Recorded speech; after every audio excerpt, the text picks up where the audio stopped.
What is up, sports geeks? It's your host Josh here, back with another episode, another college basketball episode here, joined by Nick, the college basketball guru himself, as always. Nick, we've had some really just a great start to the college basketball season in general.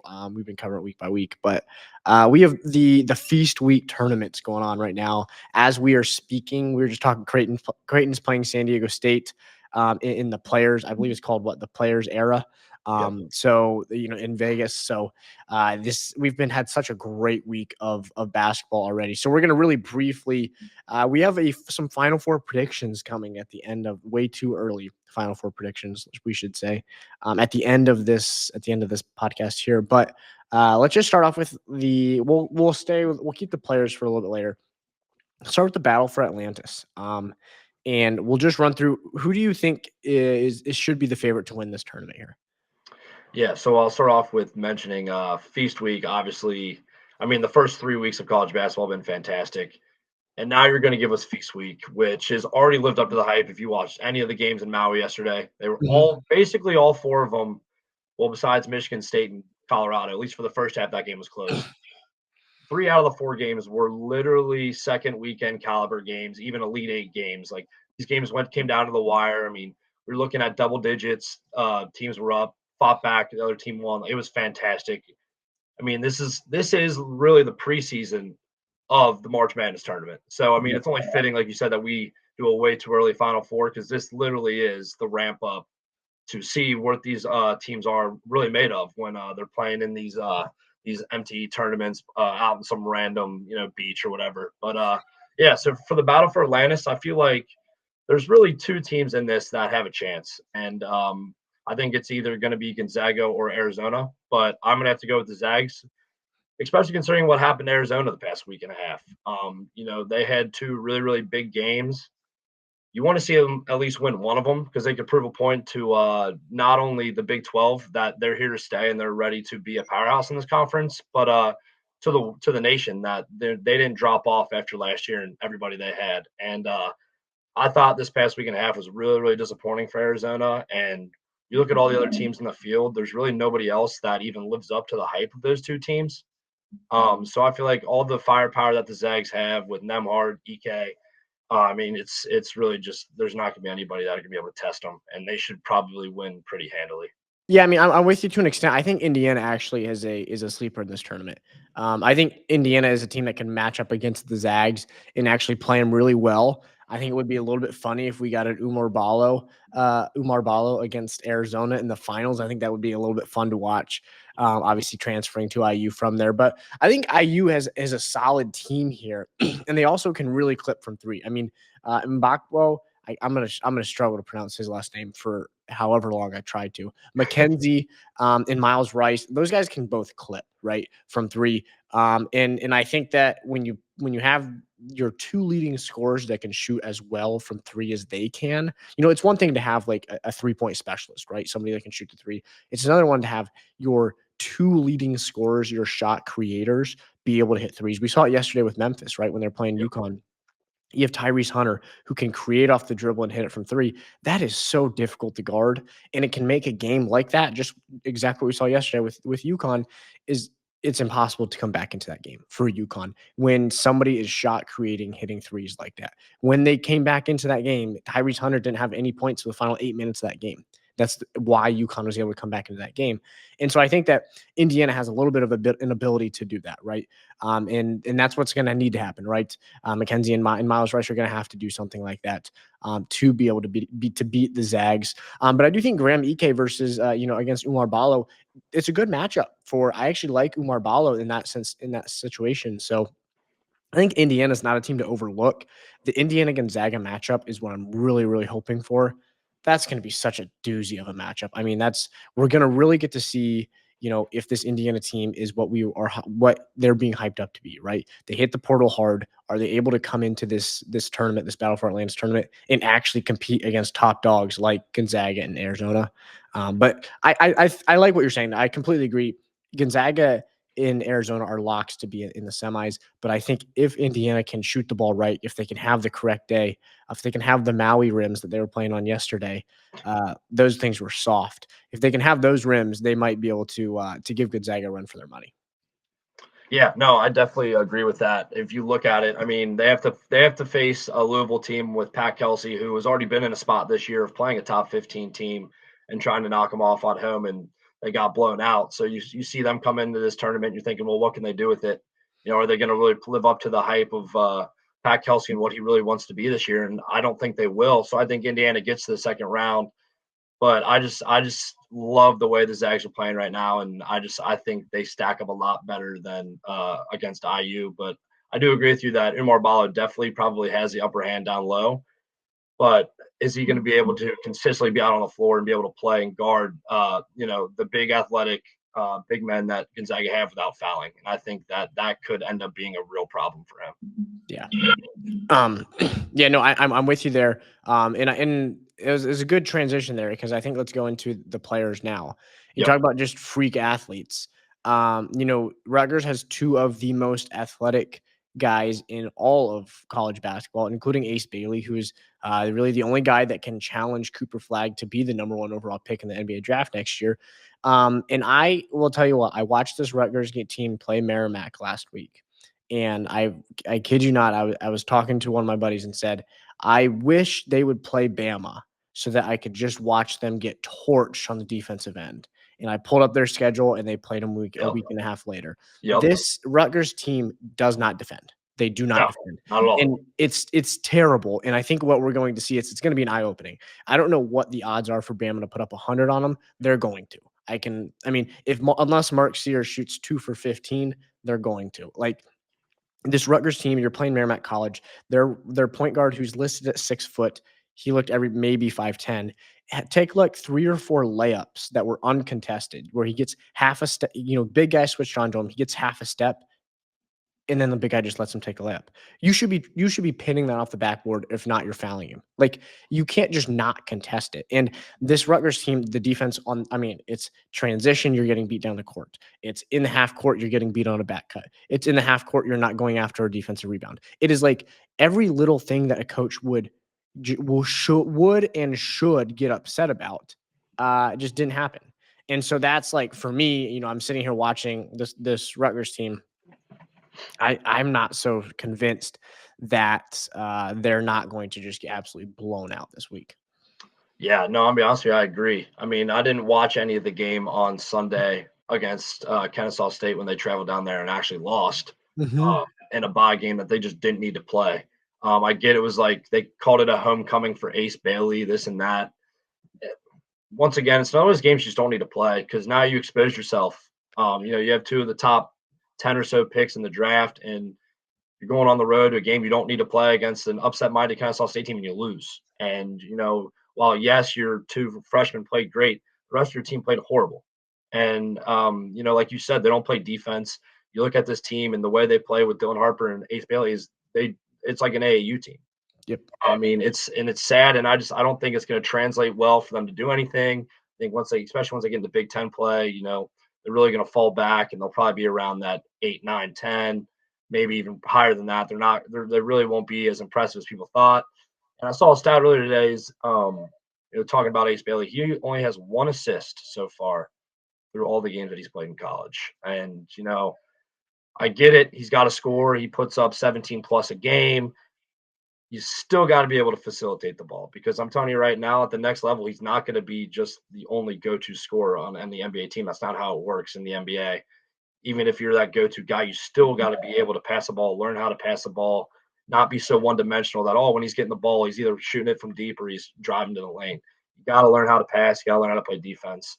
So, I mean, if you look at it, if I had to pick a team, I would have to. I'm going to have to go with Houston, and I think Houston will end up playing A&M in this final, and I think Houston, gets a little redemption from an early week loss against Auburn 2 weeks ago, and they run away with this tournament.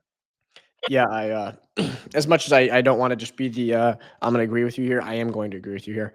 I do think the Houston Bama game, which this is being recorded Tuesday afternoon, like we mentioned. The Houston Bama game tonight is going to be spectacular. Nothing, It's and going to be great. spectacular is probably an understatement for that. Elite Eight, Final Four. Yes, like it is, and we're about to give Final Four predictions here. Houston and Bama if they didn't make either of our lists, they were on the short list. Yep. Or, they were on they were the first four out of our final four, if you will. So, no, I mean, those two teams are spectacular. Getting to see, these two teams play, Samson against Oates, it's gonna be a great coaching matchup, great star power matchup. I think it's gonna be the only thing I want to monitor here with Bama is that Mark Sears. We are all aware of what he is capable of. We watched it last year in the tournament, and we've seen it time and time again. Yet this year he's been bad. Nothing. I Yep. mean, it's bad Yeah. as nothing short of. I'm pulling up his shooting percentage right now. He's shooting 39% from the field, 29% from three. This is a dude that can clip from three, and we've seen it previously. Like, I mean, last year he shot 43% from three as the primary ball handler, shot creator, 43% from three. Now he's shooting 29%. It's not going to sustain. He's not going to shoot 29% for the rest of the season.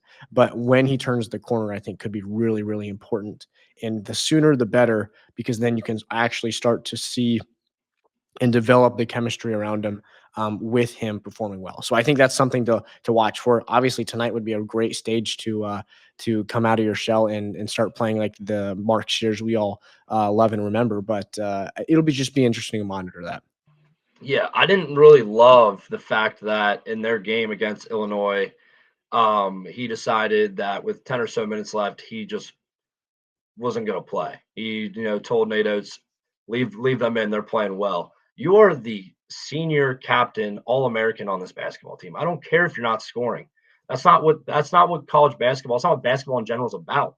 Just like I said about Ace Bailey, if you score, yeah, that helps. But that if you're not playing defense, you're not facilitating. There's so many different ways to impact a basketball game, and it's not only scoring. And the fact that he just remotely said, "Coach, leave me out for this final 10 or so," that worries me. But yeah, yes, they still won by double digits, which is very, very impressive. I don't love that your senior leader, your All American, is like, I can sit out the rest of this game. I don't like that. And then I don't like how he goes onto his Instagram after the game at like 2:30 in the morning when they get back to campus, and he takes 800 shots, and he puts on there that he made more than 50 something percent of them. I mean, just if you're really not happy with your play, just go to the gym, get your work in, come back out the next game. I'm hoping, I really am hoping that he has a good game tonight. But I think Houston's defense and athleticism is just going to be way too much for Bama. Yeah. Um, oh, there we go. There we go. There we go. Um, yeah, I mean, I think that it's just gonna be interesting. I mean, I'm not a big fan of that either. If you work in silence and then Exactly. showcase that you weren't really working in silence. Like I like the you work in the dark and then showcase it in the light, right? You Yep. weren't working in the dark. You were working in the dark, holding your own lamp up. Exactly. It's just weird, but I mean, to each their own. Will be interesting. I mean, I think he was a preseason All American this year, so Yep. you would expect him to start to get back up to this level of play. But either way, going to be a great game tonight. Moving over to the Maui. First Maui without Bill Walton here in a while. Rest in peace to Yeah. basketball legend. It was sad watching all those videos yesterday. Yes, yes, it was. As hard as he is to listen to sometimes, as hard as he was to listen to sometimes, because it's always the Conference of Champions and the Pac-12, and talk Yeah. about how he cycled across the United States. The Maui Invitational is just different without Bill Walton. So, rest in peace to a basketball legend there. But I mean, this yesterday was great games. We talked about that. The UConn game was spectacular. We're going to get into UConn in just a second because there's a lot to break down there. The Yeah. Memphis team plays great. This team they hit the portal hard and they can shoot the lights out of the ball. And it's interesting. I mean, it's just spectacular to see. Colorado, Michigan State played good defense. It wasn't really much to see When are there. they going to start making 3-pointers? Um, I don't know. I was thinking about it, right? I thought Izzo was going to rip out the only hair he had left on the top of his head, sitting on that Mhm. bench, just watching clank after clank. But hey, still got the job done. Yeah, well, I saw a thing. Apparently, the paint crew for in East Lansing is took like long summer. Yeah. So they were off all summer, so they didn't get the 3-point line painted in, and then they took long summers. They're just now getting it painted in, is what I heard. So probably won't see it tonight. I'm expecting another 10 to 15% from the three tonight, but maybe come down the season once they actually see where the 3-point line's at in practice. They can maybe shoot a couple. They'll You don't have to figure it shoot a out. ton, just a few. Yeah. I mean, But I mean, get Jay like Nate, 6 or so made a game, they'll figure it out. yeah, well, They'll Jay get it Nate is eventually. the same thing as Mark Sears, though, right? I mean, they're both Yeah. I both mean, lefty, freakish, athletic guys that could have gone to the draft, came back, yep. and shot great last year. Both of them did. And Mhm. Akins, I can't tell you how many wide open It's oh, inside out threes he's had. Feet set, it's coming from the post out to you, nobody on you, and a clean catch. And I mean, he's shooting maybe 15-20% right now. I don't know what it is, but it's bad. yeah. So I mean, that's something that, again, he's going to turn the corner at some point. But that Michigan State Colorado game, not too much to break down there. I want to talk about the Memphis UConn game because this game was just unreal. It had everything in it. It had the upsets, it had the upset story, it had the comeback story, and then it had the same thing again. Yep. I just a spectacular game. I want to get your thoughts though on this Memphis team. Yeah, so I mean, you look at this Memphis team, and we were texting about it, and they were a team that literally fired like Penny Hardaway fired like 3 or 4 of his staffers like a month and a half ago. Like this team was in shambles. They were about to go under the flame. They were about to get investigated heavily. Like he was about to this was it. This was Penny Hardaway's last chance, and there was a very high chance if it was a bad year, he was getting fired, and he was just going to probably have to ride off in the sunset and a failure of a 7 years at Memphis. Um, so yeah, you look at this team. He went into the portal. They brought back only one guy from their team last year, one guy from that team that didn't really do much and was picked highly in the American Conference again, just like they are this year. And you look out and they went out and got some pretty big names. Like you were able to get Dane Danger from Illinois, who's an absolute stud, comes off the bench, doesn't even start for him. Musa Cisse, who started out at Memphis, left, went through the whole transfer portal like 2 or 3 times, and then came back, an insane shot blocker and rebounder. And then you also get Tyrese Hunter, who started out at Iowa State, was the Big 12 Freshman of the Year. Then went over to Texas, played for Chris Beard and Rodney Terry for a little bit, and then was able to come here to Memphis. And wow, was he fantastic yesterday. It looked like the freshman year Tyrese Hunter. He looked fantastic. He was quick off the dribble with his shot, was able to create space, get up his shot, and I mean, you look at it. Yeah, the soft rims helped him a few times, but that's what you're going to get when you're playing in Maui. But he had over 20 points. I mean, he was an absolute stud. And I think Memphis could very well be one of those teams when it gets to March that, yeah, you usually think Memphis and Penny Hardaway, they're not a team that can really succeed, but they're an old crew. They're an old crew. They got an experienced head coach now, 7th year. His back's against the wall. If he doesn't perform this year, then it's over. I don't want to say anything outlandish, but I think this is at least a tournament team that gets at least one win, maybe even two. Yeah. I mean, I'm watching this game yesterday, and the defensive intensity that this Memphis team played with was absolutely spectacular. They Yep, were up in your grill, which there's things to touch on that we're going to with UConn here in a second too. bullied them, absolutely But they bullied them. were up in your grill. Nothing's going to be easy. We're mixing up defenses constantly, and they have elite shot makers, Yep, and they have an absurd amount of experience on this team too. I mean, we didn't even mention Colby Rogers, right? Coming out of Wichita State, he's averaged double digits with 4 teams. I don't know yep, how many players that have done that in their career, but I'd be willing to bet I could count them on one hand. yeah. And Colby Rogers is one of them. So, I mean, he is a spectacular shooter, spectacular off the dribble. AJ Haggerty is going to be so frustrating to watch tonight against Michigan State. I know because he just gets to the line. He just gets to the It's line. insane. He It's plays crazy. downhill. I mean, you get him in transition. Just as soon as he crosses midcourt with the ball, just stop the game and put him at the line for 2 free throws. That's your It, best.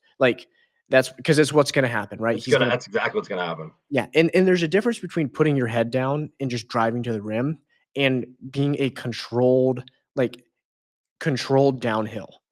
And that's what he is. He's controlled, but he's downhill, and he plays quickly but under control. And that's what allows him to get to the line so much, right? Is that there's plenty of players, right? I mean, I remember watching like Denzel Valentine 10 years ago with Michigan State, who would get the ball in transition and he's just like, foo, and Yep. he's throwing behind the back passes out of bounds and he's throwing lobs. And it's like, okay, you're not under control. Yep. Like, when AJ Haggerty drives to the rim, he is under control, he initiates contact, but not, like, charges, but, like, is not afraid of contact, does not shy away from contact, and loves to shoot free throws, and he does it pretty damn well too. Yeah, no, I mean, you look at this team. I don't think a lot of people really saw this happening yesterday. But as the game went on, you could see the difference in UConn lacking, a lot of senior, that senior leadership, and then Memphis just together, pushing hard. They had that leadership. They weren't afraid to go out and bully UConn. They didn't care that UConn won the past two national championships. They didn't care at all. And, it showed throughout the whole game. Yes, they had that stretch towards the end where they just went dormy. They couldn't do anything. Tyrese Hunter couldn't score. They didn't look like they didn't know what they were going to do. They were going to blow the game. The only thing that if I could have changed for Memphis that would have most likely helped them not get OT, and everybody likes to say, especially John Rothstein, you always foul up three late. Why even give UConn that shot? Why let Danny Hurley draw up a play to get a high ball screen and then one of their best players in solo ball coming off that ball screen for a deep wide open? Like, why even give them that opportunity? That's the easiest point where you just foul, make them make free throws, and trust your players to make free throws to ice the game again. Yeah, yeah, I mean, I was watching the game, and I completely agree with you. It's it's one of those where, uh, if you are not a good free throw shooting team, then I understand not fouling, because I think then it's like, look, we're up 3, the worst that can happen is it goes to OT. If they hit a great shot, I'm gonna Yep. trust our defense. If we foul, they hit both, and then they foul us. Now it's maybe a 1 or 2 point game. You're a great free throw shooting team. You would hit like 8 straight, and Yeah. I mean, It was Haggerty was insane. yeah, Haggerty had fouled out, right? But Yep. you have spectacular free throw shooters. Colby Rogers is not going to miss from the line in a clutch spot like that. Tyrese Hunter is not going to miss from the line Yep. in a clutch spot like that. So I don't necessarily understand that as well. But I mean, it ended up working out for him. I do want to talk about UConn because this UConn team, well, this was an eye opener. Yep. And in my, just to kind of spoil my hand a little bit, I still have them in my Final Four. And I think that's because of what we learned from yesterday. And Dan Hurley, first of all, real quick, terrible decision from him to be all up in the refs. I completely understand being upset about that call. That Yep. call on Liam McNeely was terrible call. But you have to be smart there. You have to understand that a technical foul loses you the game. That's that simple. He Yep. got a technical foul, lost him the game. Would they have lost if he didn't get the technical foul? Maybe, but it's just terrible from him to do that. Makes a two-possession game terrible. Now, I will say that was a terrible call. The refs all game extremely inconsistent, not very good. They were As bad far every yeah, Maui game. Every yes, Maui game yesterday, they were terrible. It was yeah, an absolute just rough show in every game. yeah. So I mean, I understand being upset, but like you have to control your emotions. Now, I will say Yep. Dan Hurley made a spectacular like live game adjustment to start using and just keep Hassan Diarra in the game and to pull Aiden Mahaney out. Yep. And that's the big thing that Yep. I learned from that is that Aiden Mahaney is not Cam Spencer. Coming into the year, transferring in from St. Mary's, right? You're thinking, is he the Cam Spencer replacement? He's going to come in. Cam Spencer comes in from Rutgers, shoots like 45% from three. That's Yep. what you think Aiden Mahaney's going to do, right? He handles the ball well. You still have Stephon Castle there who handled it great. But that's your solo ball now. Solo ball is your Stephon Castle. Aiden Mahaney is your Cam Spencer. And it just was not. Aiden Mahaney can't defend. He's built like myself, 6'5", 240. Yep. And no, just kidding. But he is built like, I mean, he's super skinny. He's Yeah. he's he's not physical when somebody drives in on the lane. AJ Haggerty had his way with him. I mean, it Yeah. was like he dribbled across half court and backed him in and would score. And that you can't have a point guard that can't defend like that. He couldn't handle the pressure. Now, all that being said, Diarra handled it really well. Liam McNeely hit a couple big shots down the stretch. I think this UConn team is going to be just fine. You have Terrace Reed coming off the bench. That's stupid to have him coming off of the bench. I mean, it's a good decision because you have a post score. It's stupid that you can have him coming off the bench. Exactly. So I think this UConn team is going to be just fine. But yesterday, some real big concerns, which is exactly why you play in a tournament like this early, though. Yeah, I mean, you look at it, UConn coming into this game, they didn't play anybody. They haven't left home. I mean, the only road game they played was an exhibition on a neutral floor against Rhode Island, and they beat them by a million. Like they haven't played anybody, and I get it. There's really no need to do it. There's no need to go on the road and play some podunk team when you don't really have to. You got to gear yourself and build yourself up for a tournament like this in Maui. But you could just tell that they just didn't seem ready. There were some of them that did seem ready. Don't get me wrong, like Terrace Reed and Jalen Stewart, who without them, I mean, they quite literally probably would have lost by 20 plus. I mean, those two kept them in the game in the first half and made it close. But I agree with you. I mean, you look at Aiden Mahaney, the transfer from St. Mary's, he doesn't look like he fits. He looks Yeah. really, really, really small. Yeah, I do agree. Yeah, he looks really, really small. He's chasing on the defensive end. I still think he's good enough on the offensive end. He's just got to find it. He's got to find it because especially now, I mean, it's a completely different ball game when you're playing, St. Mary's playing, San Fran or Santa Clara. It's just a completely different step. It's just not even close. So, he's got to learn how to play against these big name teams. And, it's a lot bigger competition because once it comes to Big East play and he's got someone like Cam Jones guarding him for Marquette, he's going to have to learn how to score. And I think he will. I think the scoring will come. I think he'll be fine in that aspect. But it's really going to be his defense that's going to be a problem. And I think that's why Danny Hurley did a really good job, like you said, of benching him, only having him come in for every so minutes, maybe get a spurt of a 3 or 2 off the bench, but really keep Hassan Diarra in because he's more athletic. He knows how to create a shot, and he's so much better on the defensive end. And I agree, UConn is fine. UConn's going to be fine. If anything, this is good for them because they needed it. They needed a little wake-up call. I think Danny Hurley himself needed a wake-up call. Like you said, that was a horrible technical foul, horrible call. I get it.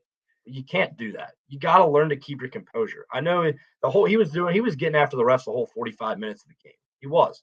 Now, do I think it's right that the ref decided in the 45th minute of the game to call it after he's let him get after him the whole game? No, I don't think that's right at all. But like I said, we can't blame the refs for this. It was Danny Hurley. He literally was undressing the ref. I guarantee he said some things he shouldn't have. Just you gotta relax because you just killed your team there. I mean, you had the chance to go get the ball back down 2, draw up a play and at least tie it, or maybe even take the lead and win the game. Instead, you get the ball back, you're down 4, and there's 35 seconds left in the game, and you're staring at, all right, well, let's get a quick bucket, hope they miss a free throw. And they had a shot at the end, but I mean, it was a fadeaway 3 from Hassan Diarra from the volleyball line, so it really had no chance. Yeah, no, it actually for them to get that off was impressive. But yeah, no, I mean, I completely agree with you there with everything said about UConn. So let's shift a little bit real quick. I mean, I'd want to really briefly touch on this. The Iowa State Auburn game last night was spectacular. John I. Broome, great. I mean, buzzer beater. North Carolina, big comeback on Dayton. That's going to be a good game tonight. And then it will be a blast to see one of the ranked teams play an unranked team in the final for this. So that'll be a blast. But I want to pivot here to we're at 28 minutes here on the clock, and we have not mentioned Final Four yet. So 2 of my Final Four teams we've already talked about, and it's Memphis and UConn. So Memphis is a team that I have in here because of the ability to have shot makers. I think that's something that's really big. The experience of the guard play, something we talk about every year come March. Do you have experienced guards that can handle pressure? They just proved they can. They just played against the 2-time, defending national champs and played great against them. Tyrese Hunter hit big shot after big shot.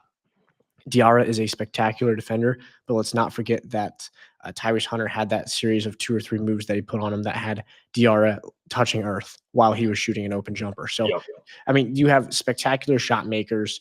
You also have some really good bigs. I think they have everything, and they play great defense. I think they're a team that I just feel confident about them not getting upset. Let me just say that. If you put them against somebody that like a mid-major that was not or one of those small conference tournament champions, I feel really good that like a McNeese State. Yeah. Like McNeese State from last year comes in, got a little bit of hype. If you put McNeese State up against Memphis, I feel confident that Memphis is going to win because of their ability to just hound the ball handler. So I really like that. And then UConn, we touched on everything there. I think they're going to get back there. Ton of depth everywhere. I do want to touch on my 2 other Final Four teams here. So I had Memphis coming out of the West. I have UConn coming out of the East. The Midwest team, I have Kansas. This one I don't think needs too much explanation. This team is really deep. They have like several players that are true number ones. You have KJ Adams, who could be a number one. Hunter Dickinson. I mean, no, he is number one on their team.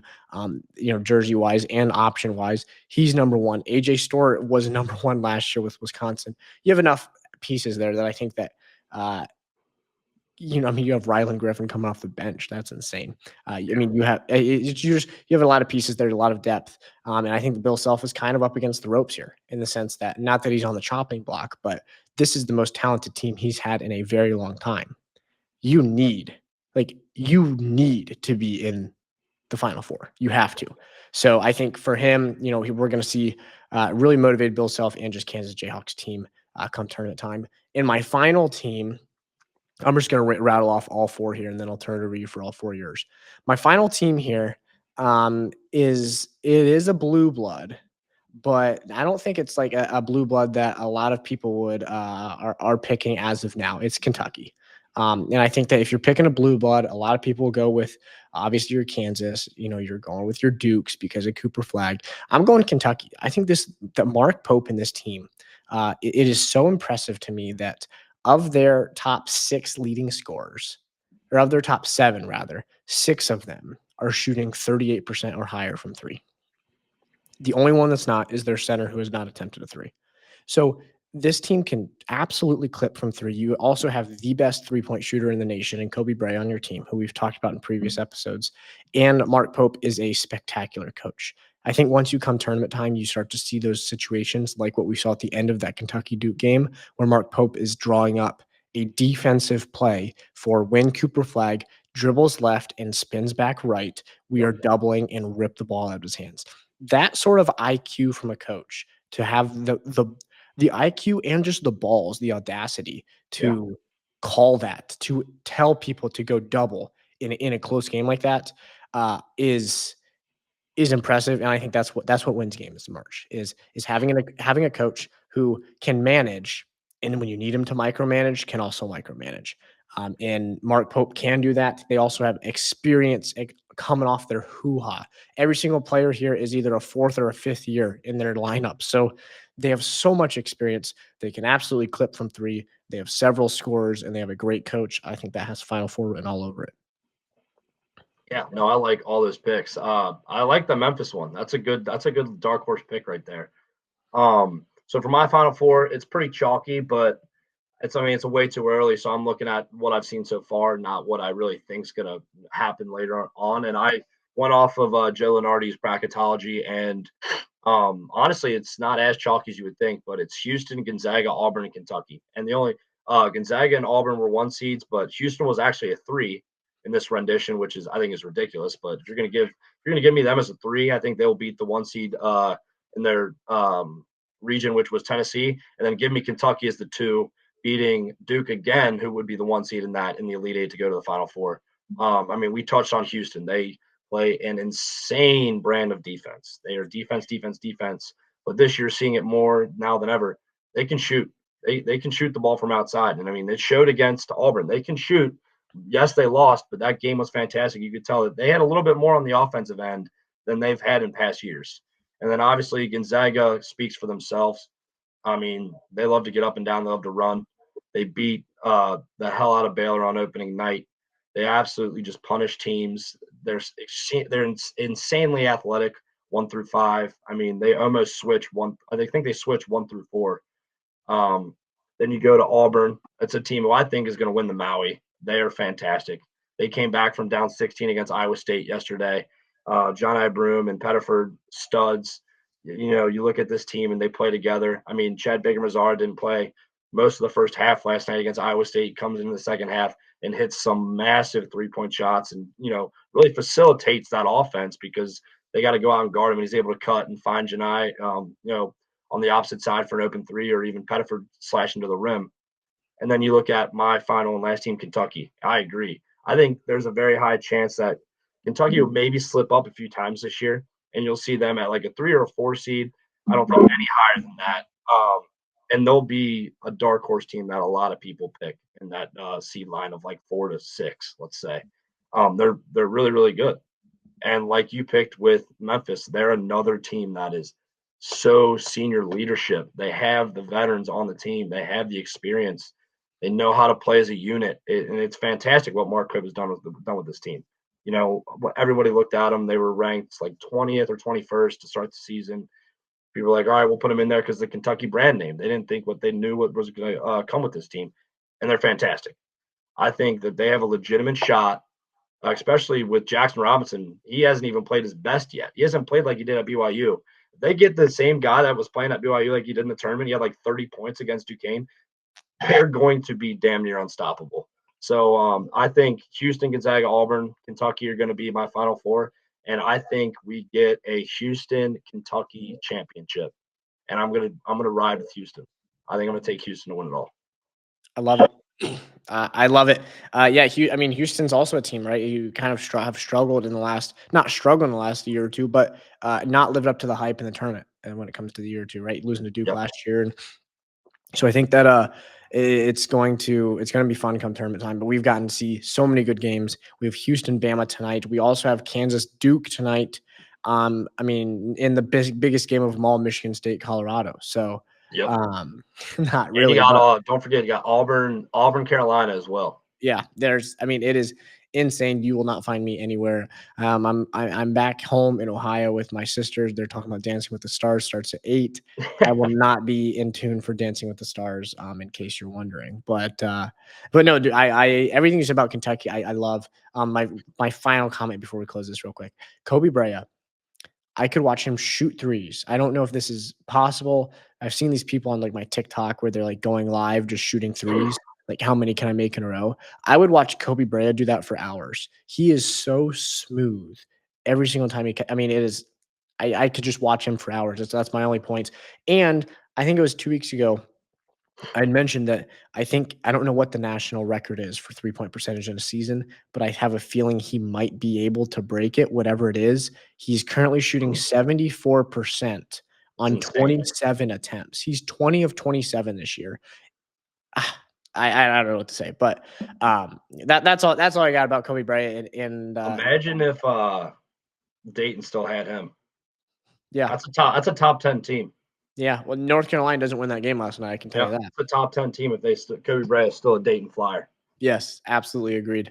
But other than that, though, I mean, there you go. We have our 3 tournament predictions for that are going on right now, and then we also a little bit of Final Four predictions for come March. Way too early Final Four predictions, but some fun ones in those. So, other Exactly. than that, though, this has been the Sports Geeks podcast. They play, we talk. Thanks for watching, guys. Peace.